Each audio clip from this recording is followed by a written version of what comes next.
ସାଙ୍ଗମାନେ ଏଇ ଶାଗର ନାଁଟା କ'ଣ ଜାଣିଛନ୍ତି କି? ଏଇ ଶାଗର ନାଁ ହେଉଛି ବଥୁଆ ଶାଗ। ଶୀତଦିନେ ଏଇ ଶାଗଟା ବହୁତ ମାର୍କେଟରେ ବହୁତ ମିଳେ। ଏ ଶାଗଟା ଆକ୍ଚୁଆଲି ଖାଇବା ହିଁ ଦରକାର। ଏଥିରେ ବହୁତ ମେଡ଼ିସିନ ଫ୍ୟାସିଲିଟି ଅଛି। ଆଉ ମୁଁ ମାର୍କେଟକୁ ଯାଇଥିଲି, ଦେଖିଲି ଏତେ ତାଜା ପୁରା କଅଁଳିଆ କଅଁଳିଆ ଶାଗ ଅଛି, ମୁଁ ନ ଆଣିକି ରହିପାରିଲିନି। ମୁଁ ତ ବହୁତ ସାରା ଉଠେଇକି ନେଇ ଆସିଲି। ତାକୁ ପୁଣି ଏମିତି ଆମେ ଆଜି ବନେଇବା ମୋ ଷ୍ଟାଇଲରେ, ଆମ ଓଡ଼ିଆ ଘରେ ଯେମିତି ବନାନ୍ତି। ପ୍ରଥମେ କ'ଣ କଲି ନା, ଆମ ଶାଗକୁ ଭଲ ଭାବରେ ବାଛି ଧୋଇକି କାଟିକି ରଖିଲି।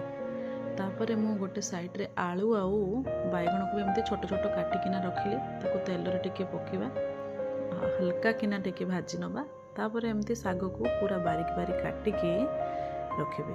ଶାଗକୁ କାଟି ସାରିଲା ପରେ ଆମେ ସେଇ କଢ଼େଇରେ ତାକୁ ଦେଇଦେବା। କଢ଼େଇରେ ଦେଇ ସାରିଲା ପରେ ତାକୁ ଏମିତି ଟିକେ ଷ୍ଟିମ୍ ହେବା ପାଇଁ ରଖିବା, ଯେମିତି ଶାଗ ଆଉ ପରିବା ଗୁଡ଼ା ସିଝି ଯାଇଥିବ। ତାପରେ ତାକୁ ଛୁଙ୍କ ଦେଇଦେବେ। ଆଉ ଛୁଙ୍କ ଦେବେ ଏମିତି କଞ୍ଚା ଲଙ୍କା, ରସୁଣ, ପିଆଜ, ଟମାଟୋ, ଯେମିତି ଆମର ଶାଗ ଛୁଙ୍କା ଯାଏ ସେମିତି ଛୁଙ୍କେଇ ଦେଇ ତାକୁ ଗରମ ଭାତ ପଖାଳ ସହିତ ଖାଇପାରିବେ। ମୁଁ ତ ବନେଇ ଖାଇଲି, ଆପଣମାନେ ବି ବନାନ୍ତୁ।